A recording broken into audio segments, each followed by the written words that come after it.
Ready? Okay.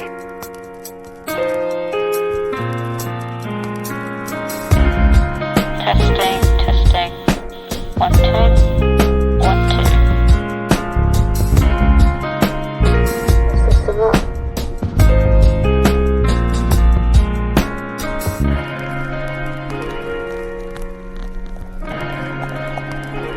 Hello? So we are back this week with Ben Aldridge. Ben is a writer, speaker, and comfort zone leaver. He writes about practical philosophy, mental health, and adventure by exploring Stoicism, Buddhism, CBT, and popular psychology, all of which have culminated in his book. His book is called How to Be Comfortable with Being Uncomfortable: 43 Weird and Wonderful Ways to Build a Strong, Resilient Mindset. The book encourages the reader to feel more alive by throwing themselves into strange and unfamiliar situations, which Ben himself has tried and tested as a way to overcome his own anxiety. These challenges range from long-term achievements to the seemingly small everyday task, and I'm sure we'll get into these with Ben. Hiya. Hi, Emily. Thank you so much for having me on the show. Great to be here chatting with you today. It was good to have you too. Was my hype womaning okay? Yeah, it was brilliant. Thank you so much. Great introduction. Is it strange to have like people like list all of your achievements and you're like, oh wow, I have actually done that? Well, I think the thing about that is it's an introduction to the project, really. So if you put it all in one hit, it sounds like there's a lot, but really this has been something that's happened over years. So it's kind of a representation in a very short space and introduction, I guess. So yeah, it's kind of your life in a nutshell a little. Yeah, I think so. So tell me a bit about you. So maybe something that I haven't covered in your intro. Tell me about yourself. Okay, so I started this whole project and the book has come off the back of really bad anxiety. So for me, this was a real turning point. And after suffering with severe and debilitating anxiety, this has been my way of dealing with it, which is, I guess it's kind of counterintuitive, because when you're in a very anxious space, deliberately stepping out of your comfort zone is something that you don't want to do. So this is what I've been doing, and actually it has had an amazing effect, and it's really helped me to deal with that anxiety. And at the time I didn't know anything about anxiety, so this has been a real learning experience for me. And yes, I've put all of this into a book, which has been an amazing process, and it came out at the start of the year, at the start of the summer. And it's been amazing to get feedback from readers and to now be having conversations about it, getting out into the world and chatting to people. I bet. I guess this year is probably the best year that it could have come out, isn't it? Because I think everybody's feeling so tense and emotional. And I think as well as being locked into our houses, we've been locked into our minds for so long. So I think a lot of people are probably starting to deal with things like anxiety, which perhaps they'd never had before. Yeah, I think so. And I think that big events like this and curveballs in life can really get us to think and reevaluate a lot of the things that are happening to us in our lives. And I'm thinking about that, especially when we're challenged by things that crop up, and it just shows how unpredictable life can be. Yeah, definitely. I think there was kind of two strands of people that when obviously we're talking about the little thing called a global pandemic, which has been happening this year. But I try not to concentrate on them too much, but it is a massive part of our lives, isn't it? But there was almost two types of people in kind of when we're thinking about anxiety, when this all kind of kicked off. And I think some people really, really felt it, and they felt that kind of global panic that was ensuing. And then other people kind of went, oh, right, okay, the worst has happened. Like, this is what I feel, because when you sometimes when you're anxious or you're an anxious person, you almost feel like something really bad is going to happen, don't you? And it was like, oh, now it's happened. So some people have said that they've actually felt a little bit of a relief from it. So it's quite strange how we can take things, we may be diagnosed with one type of mental illness, but we've got completely different ways of kind of showing it, haven't we? Yeah, absolutely. And I think in this particular instance, so many people have responded to what's happened with the lockdown in different ways. And I think it's highlighted that, and highlighted how as individuals we can deal with challenges and things that come up. And maybe people for the first time will be experiencing anxiety and actually having to come to terms with how to deal with something like that in their lives. Because obviously external events can cause lots of issues for people, and especially when it's quite a stressful situation, they can trigger different things, and anxiety is a natural response to that. So I think a lot of people will have to learn about how that affects them and how they can manage it. So talk to me about your experience then. How did you find that anxiety was kind of cropping up in life? Were you always kind of an anxious child, or was it something that came through external circumstances? Tell me a bit about your own anxiety. So for me, it just came out of the blue. I had no specific trigger. There was no reason for it to come in my eyes. I didn't realize why it had happened. And there was no event, no specific event. But I was on an American road trip at the time, and suddenly I just started having these panic attacks. And because I didn't know what that was, I just felt like I was dying. It was terrible. And it came down to ill education, really. I didn't understand what was happening to me. So that really threw me, because I had no systems in place to deal with it. And I think the fear of the unknown is often worse than what you're facing, because you don't know, and your mind just spirals off and goes out of control. So I think for me, that was one of the biggest issues, just not knowing what I was facing. So I started having all of these physical symptoms, and it was just it's completely overwhelming.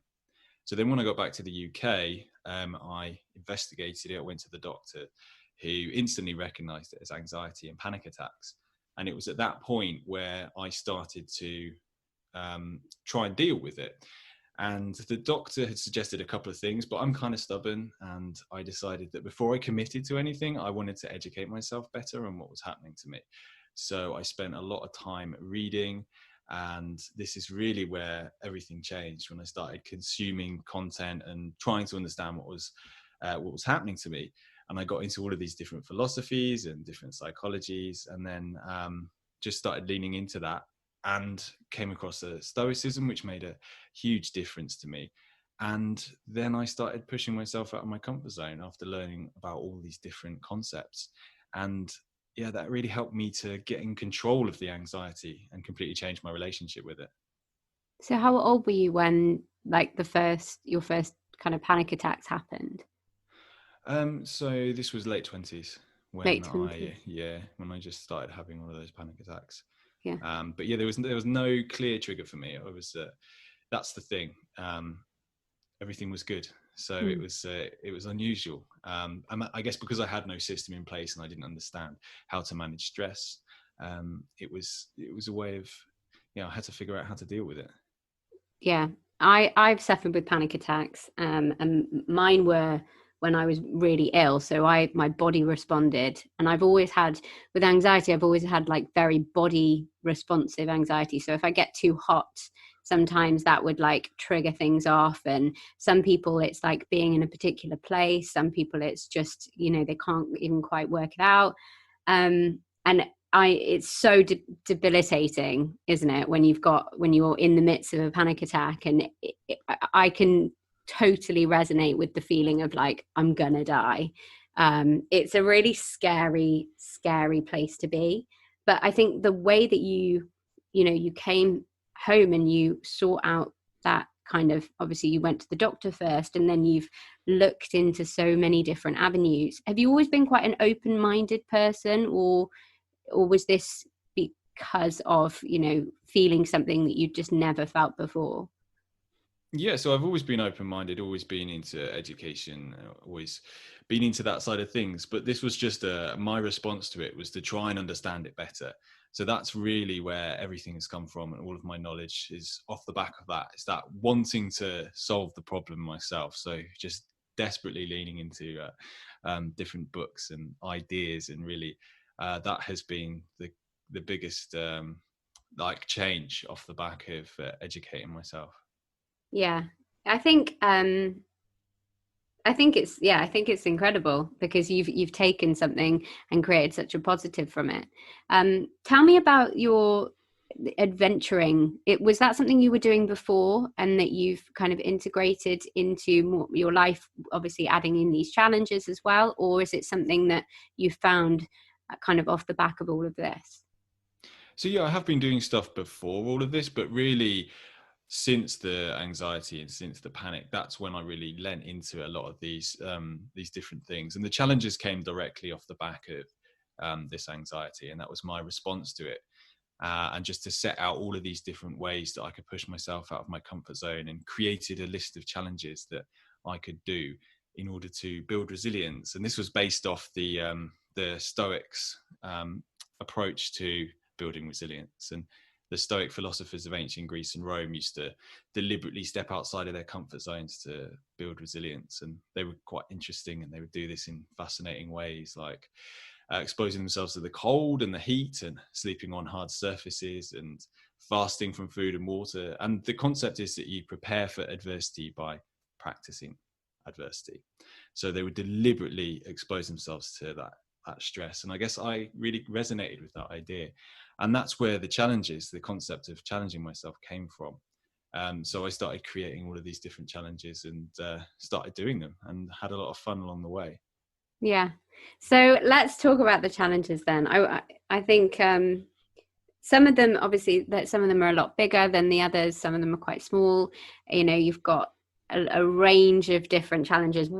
Where did you start? You know, did you sit down and write a big list of things, like kind of like a bucket list, but almost like the opposite of a bucket list, because it's probably all the things that scare you to do.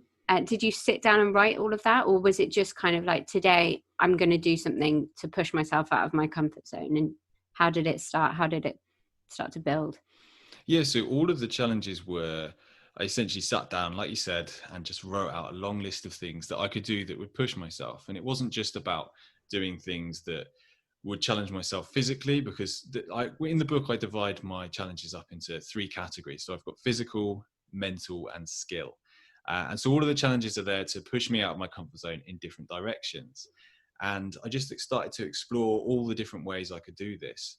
And as you were saying about a bucket list, yeah, of course, that's a great idea. And I did have some things on the list that were part of the bucket list. But I also like the idea of an anti-bucket list, which I write about in the book, which is where you create a list of all the things you don't want to do, and you deliberately go out and do them. And there's this kind of facing fear thing that goes on, and it teaches you a lot about yourself in the process. So yeah, it was a combination of all these different things and just playing around with ideas. And the list was massive, and it was a very comprehensive list that would push me in different directions. But before I even got into that, I had to take baby steps, and it was about building up and building confidence. So it started off very, very small, very uneventful for most people. But for me, it was walking to the bench in my park, my local park, which seems like that's nothing really in the grand scheme of things. But for me, that was a big deal at the time. And that was like the first step.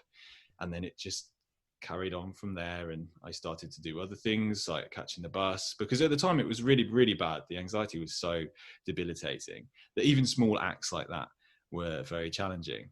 So it then just carried on, and I kept pushing myself in different directions and started to lean into this. And then eventually the challenges became bolder and more adventurous, and then over time that built up, and then I started doing things that I didn't think I would be capable of doing. And then off the back of that, there's a lot of confidence that you gain, and suddenly that anxiety and that sort of self-belief changes within you, and you can see that you are capable of dealing with lots of different things. And that just really helped me to change my whole relationship with anxiety and panic.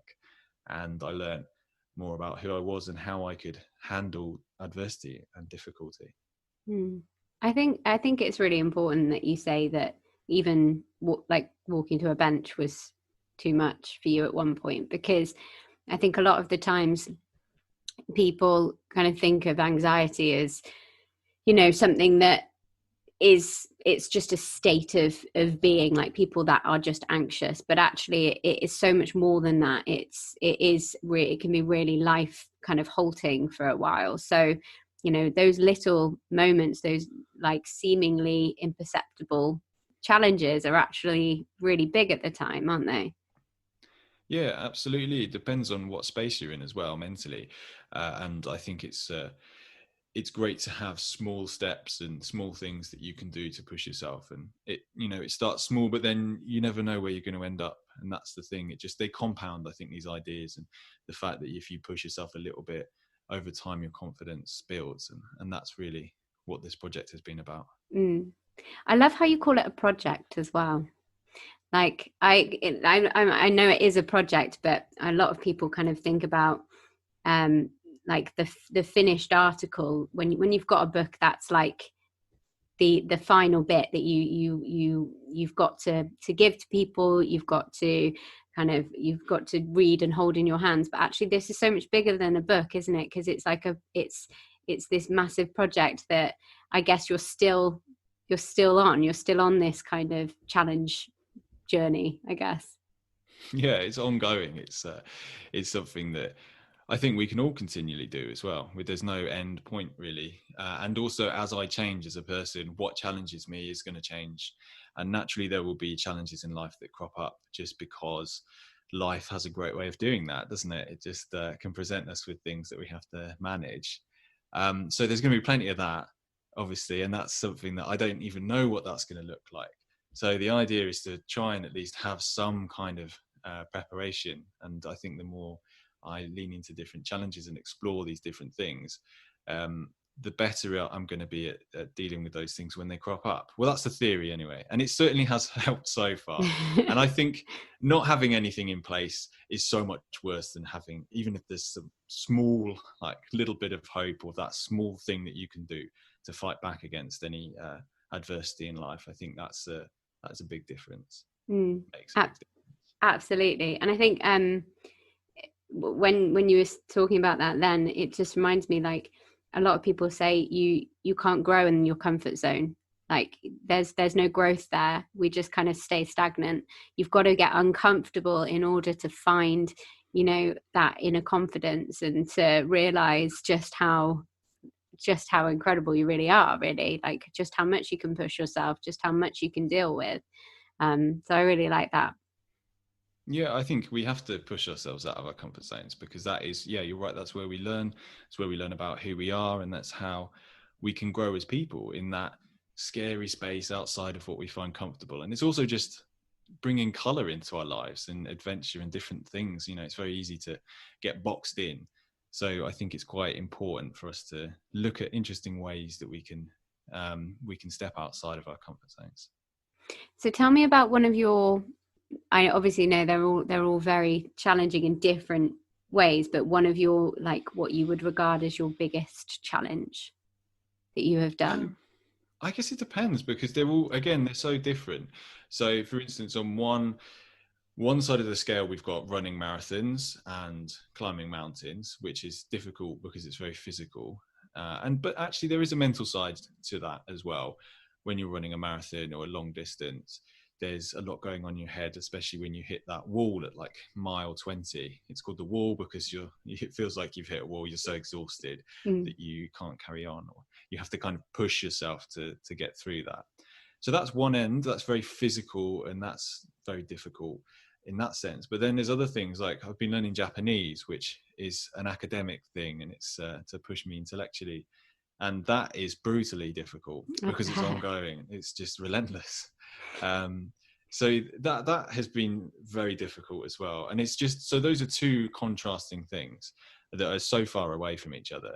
But I think it just illustrates how you can push yourself in completely different ways, physically and academically, and there's loads of other things. But those are the kind of extreme examples. You've also got the slightly easier ones, or the quicker ones. So things like learning to solve a Rubik's Cube, or learning to fold origami and pick locks and do all these different things, which are smaller and They still take a little bit of concentration and time and whatnot, but it's just different degrees of committing challenge, I guess. And it's making sure you don't have too many that are committing, and you just punctuate your life with these bigger challenges, and then smaller ones as well can slot into whatever time you have available. I love what you say about like running definitely is a mental thing. And like I've got some friends that have done marathons, and they say they literally say about hitting a wall, and that they just, it's such a mental thing. For me, running more than probably about 200 meters is is a mental challenge for me. I am the most impatient person I think you could ever meet. When me and my husband moved in together, we thought, oh, we'll do a really lovely like couples thing together and go for runs, and we nearly broke up. We nearly didn't get to the marriage stage. It was terrible. So it's definitely a mental thing. And I just, yeah, I really, really, really admire anyone that does any kind of marathons, because I just cannot. I get too ginger and impatient and angry. Well, you see, that already makes me think that that's the perfect thing for No, you to try and do. I knew you were going to say that. You've just built it up. You've given yourself the perfect challenge there. Because I guess it's also looking at ways to deal with frustration as well, to deal with those things. So that would almost, the running itself, the running of the marathon would be like a secondary thing. It seems like the main part of the challenge would be actually dealing with that frustration and those like self-belief as well. So I think it's interesting. There's lessons in so many different places. 100%. I dislike you a little bit right now for suggesting that. But you are completely and utterly right, and I think we can really build an aversion to some things that possibly will be good for us, and it's interesting how sometimes we can kind of really shut our mind down away from things that we either feel we're not very good at, or we just feel are uncomfortable for us. And you're right. I think sometimes those challenges do kind of, the things that you don't want to do the most are possibly the things that are going to benefit you the most. I'm still not signing up for a marathon though. Well, you're right though. Perception is everything, and it's how we view something before we've done it as well. And I do this all the time, so that's why I've been really keen to try as many different things, and to really question my self-limiting beliefs on so many different things. A simple example is the Rubik's Cube. This is something that I never thought I would be able to solve. You look at it and you think that looks impossible. But actually, if you stick with it long enough, anyone will be able to solve it. It's just a series of algorithms that you've got to learn, and it just takes a little bit of time. And that's it. I never thought I could do it, but then I sat with it long enough and I proved to myself that I could. And it's just that limiting belief that I had. So just leaning into that, questioning it, is great for confidence building. And it also helps us to really look at other things in our lives that we have these limiting beliefs on. And that can just be, it will look different for every single one of us. And it's interesting to explore that. And I think we can turn that into play and challenge, and we can really lean into that. It's wasn't have I got this wrong? Was it like doing a Rubik's Cube in under a minute? Yeah. That was it. Yeah, that was the sort of the main thing was to learn to solve it, and then to practice it to get it under a minute. So that was my goal, which took quite a while. But just to solve it was the first thing, the first step in that, and then to practice it enough to get it fast. But it's again, it's all about that perception and how you deal with that. I'm not going to be able to do it, and then fighting back against it. You'd be a really good superhero now. Like you can pick locks, you can scale mountains, you can run a marathon. You'd be like the most useful. You'd be like a new version of Batman. I don't know about that. How do you deal with anxiety now then? So obviously the challenges have helped you to prove to yourself that you can deal with a lot more than you perhaps thought you could in your late 20s. You know, you're more confident, you're becoming much more clever. You are probably becoming fitter. So how do you deal with any situation that then makes you anxious? Because anxiety is a necessary part of us. Our brain is built so that we've got that fight or flight reflex. Is it with a bit more of a logical standpoint where you can now assess situations, or do you find that you can just calm down from situations quicker? So now I have a system, or I have systems that I can lean on when I feel anxious. And this is a huge improvement from when I first was hit with anxiety. I had nothing. And if you don't have anything that you know works or that you know you can use, then it's very easy for that to spiral out of control. And that's why I got into such a bad place, because I didn't have anything that I could try, like I knew that worked, or that I could use. And I didn't understand anxiety. And now I think, because I understand how it works and what happens with it, I know that I have X, Y, Z, all of these different things that I can try and that I've tested out in the real world. And that's really what the challenges have been there to do as well, to enable me to put a little bit of pressure on myself, and then to be able to practice dealing with that pressure, practice dealing with that, and testing out these systems. And if something doesn't work, then I can bin it and I can try something else instead.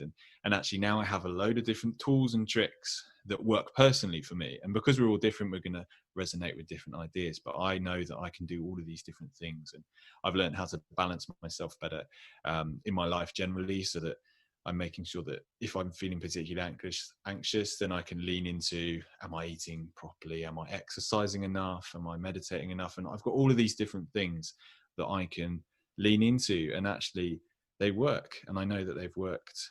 Well, I know that they work because they've worked in the past. And so I have that trust in them as systems. So yeah, it's being a bit more objective. And it can be hard in the moment if you're particularly panicky, or if you're scared about something. But I think the more you do it and the more you play with it, and as long as you're always looking for that lesson, and that's something that I've been trying to do, always look for the lesson and testing out these ideas. So that's what I will do. I know I've got all these different tools I can lean into. I like the fact that the way that you deal with it is you've kind of taken different aspects from all of the different psychology parts that you've looked into, what works for you from CBT or Stoicism and Buddhism, and you've created this little toolkit that really works for you. And I think from my own experience, that's kind of what I've done, figure out okay, what works for me, and knowing that there isn't one right way. We can explore and we can be curious and keep hold of the things that do and get rid of the things that don't. So I really like that, because it's quite a fresh approach, I think. Yeah, because there's not going to be one size fits all. I think we're all so different. For me, I really, really resonated with Stoicism, ancient Greek philosophy, but I know that's not for everyone. And it's about, collecting these different ideas and testing them out. And I think the important thing is testing them out, because we can be told, oh, you need to do this when you're anxious, or you need to do this when you're afraid of something. But actually, it's not practical unless we've seen that it works, or that we've tested it out in the real world. And that's why I think it's so important to get your theory right by reading and studying all of these different ideas. But then you want the practice side of things. And that's for me where the challenges have come in, because it's this practical element of the project where you actually go out and you test these different ideas that you've been studying in the real world. And that's going to look different again for everyone. And in my book, I encourage people to find their own challenges, but it's important to have that cross section. So physically pushing yourself, mentally, and learning skills and doing things. And it's going to look different for every single one of us. But that for me is the important part, having both parts, having both sides of the coin, the practical and then the theoretical. When I got out of hospital, I booked a skydive, because falling from heights is my biggest fear. Yeah. And it took me about 2 years to actually go on the skydive. And I must say, I'm really glad I did it, but I am never, ever doing it again. It was the most petrifying thing I've ever done. And I don't think really the mental side of it was there for me. I think it was more just I'm out of hospital, I'm going to chuck myself out of a plane. But were there anything you did that you just did it and you were like, okay, I've done that, never going to do it again? Not so much. There hasn't been anything where I've done it and I've thought I would never do that again. There's been lessons along the way that I've taken from the project and things like I wouldn't do it that way again. And there's certain things that have been difficult mentally to deal with. But there hasn't been anything that I outright refuse to do again. I think it's maybe, well, I mean, I'm sure there will be, and that's the point. I will find that during this project. So it's an ongoing thing. Mm. This is slightly off topic, but I found it fascinating, and you've probably been asked about this, or because it's climbing related. But there's a documentary on Disney Plus called Free Solo. I assume you've seen it. The one with Alex Honnold, Free Solo, yeah. So it's in Yosemite. There's a giant cliff called El Cap. Yeah. And Alex climbs this route without ropes. Yeah. This big route on it is huge, and is it the tallest that anybody has climbed without ropes? Yeah, it's big. What he's done is incredible. Yeah. And it's one of the most, as somebody who is scared of falling from heights, and I've done a bit of climbing, my mum loves climbing, the thought of climbing without ropes is absolutely fear-inducing in itself. But what I found really interesting about that documentary is when they did the brain scan and they looked at his amygdala, and the fact that his amygdala was it needed a really high level of stimuli to be able to kind of fire off. And the amygdala is responsible for this fear, this fight or flight response that we have. And I just found it absolutely fascinating how, obviously, we've all got completely different brains and we're all built so differently. But the way that Alex's brain is built is that he can do these incredible challenges he didn't even really seem nervous, if that makes sense. But I just wondered if you watch that kind of thing and that's something that inspires you, if that's something that you'd ever, not that exact height, but is that where you get some of your inspiration from, by like watching other people do things and going, oh my gosh, that looks a bit scary, I'm gonna write it on my list? Well, I think for this particular documentary, Alex is a very extreme example of climbing, and he represents the absolute minority of what people do when they climb. Yeah. So it's really interesting to watch this because what he's doing is unbelievable, and everyone in the climbing world acknowledges that, and it's a very unique skill that he has. And I think it's a combination of the fact that his brain works in a slightly different way, but also that he's had a lifetime of climbing. So he's exposed himself to heights and climbing for so many years that the way that his brain deals with that is very different from a non-climber. I think it's that fear exposure, and exposure therapy is something that therapists use to help people overcome phobias and fears. By you slowly expose yourself to that fear in little doses, and then over time you start to build up an immunity to that fear. And that's the theory anyway, but we can do that with lots of different things. And I think for Alex, he's had years and years of being around extreme heights and being in very dangerous and extreme settings. So naturally that is going to have an impact on how he thinks and how he deals with that level of danger. For anyone else who hasn't had that background, I think it would be impossible to even comprehend something like that. So he's really interesting. I'm definitely inspired by people who do these incredible things. And I think that having role models and exploring how different people deal with challenge and adversity is hugely inspiring. And that's something that I think can be very beneficial to all of us, leaning into different people's approaches as well and taking from them. And that's why I love reading different biographies and autobiographies, and that's had a very big part in me learning about how to manage adversity as well. Yeah, I love how you've wrapped it up really neatly for me. I think that I think today my brain is all over the place slightly, so I'm seeming very high energy, but you're calming me down and you're making all of my points really well. So I might just cut me out of this podcast and listen to you talk. You're absolutely right, and I know it isn't. It's a very, very extreme, but I just find it absolutely fascinating. I mean, that's definitely something I will never try and do. That's Yeah, not going I to be a think most challenge. people shouldn't try and do it, to be honest. Do not try this at home. But it's amazing to see how he deals with it as well, and just it is an inspiring, a really inspiring movie. It's been shot beautifully, and yeah, I recommend that everyone checks it out. Yeah, definitely. The only thing that annoyed me in that was his girlfriend, because it seemed like she came on the scene and he just started falling off stuff. And I'd just be like, stop it, just stop it.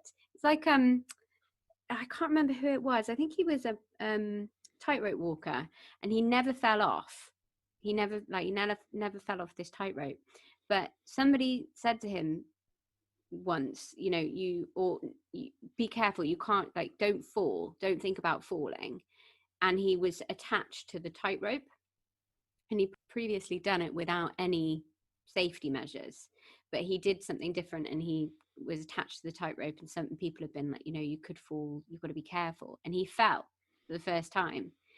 And it's really interesting, isn't it? And I felt like, because she was so like, be careful, it was more in his mind.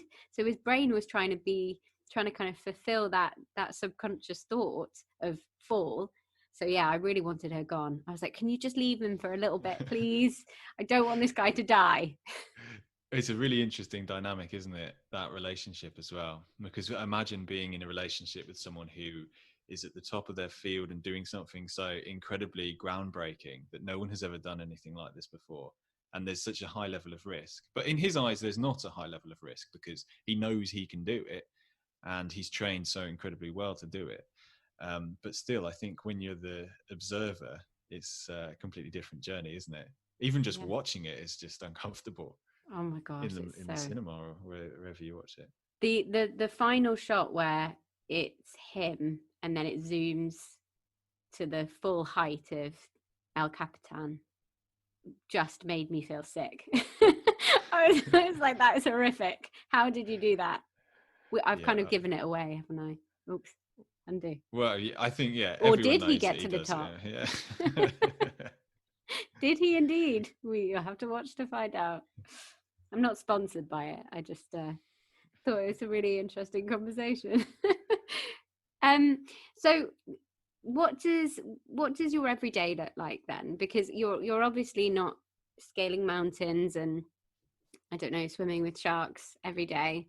How do you bring the project into your everyday when you don't have something challenging per se? Well, there's things that are ongoing naturally. So, for instance, I started to meditate. That was one of the things and one of the challenges in my book that I started to get into. And that's actually something that I've kept in my life. It's something that I now do on a daily basis. So that's an ongoing thing, and it's a small challenge. It doesn't require a huge amount of time, but it's part of the project and it's ongoing. And there's little things like this. So there's exercise. I try and push myself and try and exercise every day. Japanese as well. I try and make sure that I'm doing some Japanese each day. And then all of these other things that are, I get up quite early so that I'm very productive. And there's just small challenges, and naturally that's keeping me going. And then I'll punctuate my week and my life with bigger events at certain points when I have the space to do it. And also it's just responding to the natural everyday challenges, that there are plenty of them to deal with.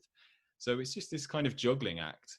There's a few things going on daily, and then there's bigger things happening, and then there's bigger projects in the sort of pipeline for further down the line, and all of these different things. So it's trying to be a bit of a juggler, which is kind of difficult because there's you're trying to manage everything and bring it all together concisely and make sure that you're consistent with everything, which is hard.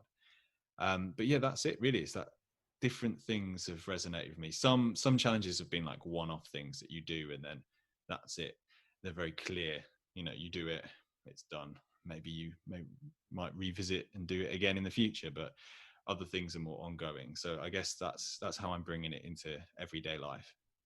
How did the people around you kind of respond to it all? Do they join in? Oh yeah, so it depends on what I'm doing. Lots of friends, so like climbing with friends, that's a big part of it, and going on like runs and races, and there's loads of different things. And also if I'm doing something strange, then I think it's kind of accepted now. If I do something weird, oh, Ben's going ice swimming, okay, that's, you know, or Ben's climbing Everest on his stairs in lockdown, okay, yeah, that's pretty normal behavior. Which is It's just Ben. Yeah, exactly. So they didn't join you climbing Everest on the stairs? No, but some people did. There was because I did this thing on Instagram, and actually loads of people started doing virtual climbs on their stairs. So I had some virtual climbing partners. They weren't there with me, but they were doing it in their own home. So it's quite fun. That's really nice. It's really nice to have that kind of community feel, even when you're apart from people, isn't it? Yeah, absolutely.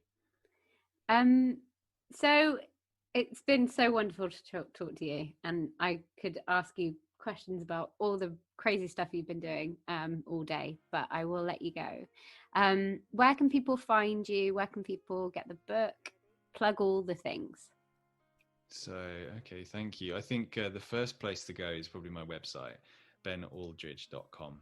And then there's links there to my social media, and I'm most active on Instagram actually. So that's probably the best place to come and see my work. So that's @DoThingsThatChallengeYou.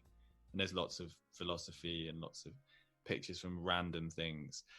And then my book is called How to Be Comfortable with Being Uncomfortable. And you can get that on Amazon. You can get it from Waterstones, from different online bookstores. So yeah, you can just type my name into Google, go onto my website, and there's links to the book as well there. So that's probably the best place to start. Amazing. I will put all of those links in the show notes as well. It should also be said that Ben's got some really great blogs on his website, really interesting. So if you fancy a read, head on over there as well. But thank you so much for coming on today, Ben. I really appreciate it. Well, thank you so much for inviting me. It's been a pleasure to chat to you, and I'm really grateful for that opportunity. So thank you. Oh, thanks. Thank you. Right, so that is it for this week. If you want to keep in touch with us, you can follow me on Instagram @MJAndrew. You can follow the podcast @Tribe Talk Podcast. And if you get a second, please just go to the rate and subscribe buttons and give us 5 stars. I'd love to hear what your feedback is from this chat with Ben. But thanks so much, and see you soon.